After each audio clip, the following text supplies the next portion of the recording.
Flies Will Be Walking Across Their Eyeballs by Connor Barbacki, Dan Conway, and Brittany Cote.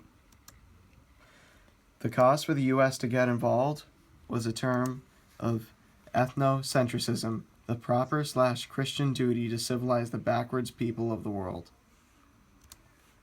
What we did to help? We supplied Afghan guerrillas with weapons and money. The CIA bribed and enticed warlords. Their first plan was to aid Afghan guerrillas. It was the largest and most expensive operation in all of the CIA's history. Abdul Haq, he wanted to make his way into Afghanistan quickly and build a force that would not only fight the Taliban, but be ready to take power when it fell. He wanted to do this with as little violence as possible. He was a worldly person. He was also pro-secular and an outspoken nationalist. Gulbuddin Hekmatyar. He wanted to show how the U.S. money was not going to the rebels. He was a warlord that dreamed of turning Afghanistan into a pure Islamic state. He made a fortune in the drug trade and liked to lead his followers with chants such as "Death to America." His weapons were given to him from the ISI, who got them from the United States.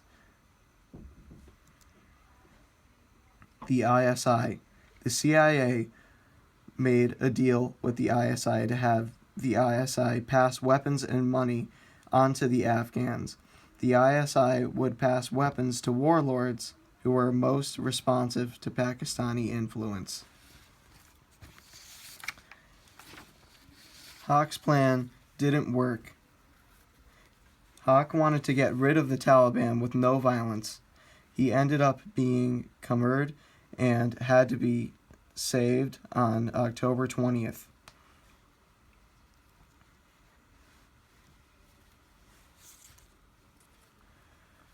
The deal with the CIA and the ISI. Page 266.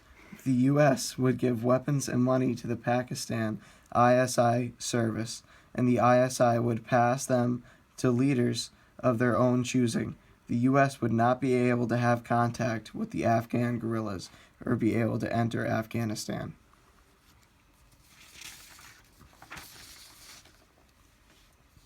Kidnappers.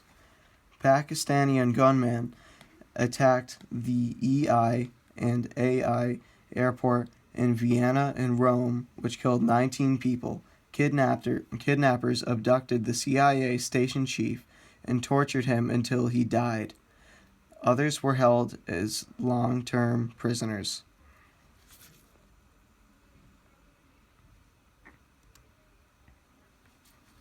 President Bush uses his military power.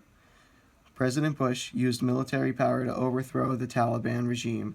He didn't send troops, but he started an air war.